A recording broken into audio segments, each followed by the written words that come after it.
ായിട്ട് നമ്മൾ ഈ B J P ചെറുതായിട്ട് കാണാൻ പാടില്ല. 140 കോടി ജനങ്ങള് തെരഞ്ഞെടുത്തൊരു ഗവൺമെന്റ് 12 വർഷമായിട്ട് ഇവിടെ ഭരിക്കുകയാണത്. ഒരു അഴിമതി ചൂണ്ടിക്കാണിക്കാൻ പറ്റുമോ? നമ്മൾ ബി ജെ പി എന്ന് പറഞ്ഞ കുറ്റം പറയുന്നു. ഒരു അഴിമതി 12 വർഷമായിട്ട് ബി ജെ പി പാർട്ടിയിൽ നമുക്ക് സംഭവിക്കാൻ പറ്റുമോ? എത്രമാത്രം ഇന്ത്യ വികസിച്ചു.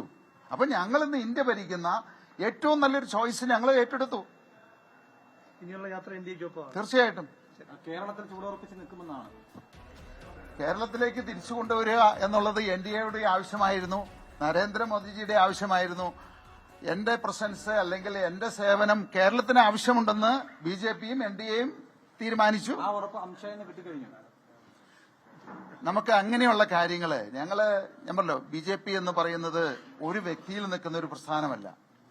അതില് പ്രധാനമന്ത്രി മുതൽ എല്ലാ ആളുകളും അറിയാതെ ഏതെങ്കിലും ഒരു തീരുമാനം ആർക്കെങ്കിലും എടുക്കാൻ സാധിക്കുമോ? അതില് അപ്പോ അറിയേണ്ടവർ അറിഞ്ഞിട്ടുണ്ട്, അറിയിച്ചിട്ടുണ്ട്, അവരുടെ കൺസെന്റോട് കൂടിയാണ്. അതുകൊണ്ട് തന്നെയാണ് നാളത്തെ ചടങ്ങില് പ്രധാനമന്ത്രിയുടെ സാന്നിധ്യത്തിൽ തന്നെ ഈ ചടങ്ങ് നടക്കുന്നത്. 2020 ടീം നാളെ മുഴുവനായിട്ട് ഇവിടെ എത്തുന്നുണ്ടോ?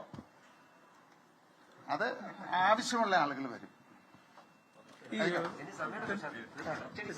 ലോകത്തെവിടെയായാലും ഏത് സമയത്തും 24 വാർത്തകളും ഓഗ്മെന്റഡ് റിയാലിറ്റി പാക്കേജുകളും എക്സ്പ്ലെയിനറുകളും വിശദമായി കാണാൻ ഞങ്ങളുടെ യൂട്യൂബ് ചാനൽ നിങ്ങൾക്ക് സബ്സ്ക്രൈബ് ചെയ്യാം.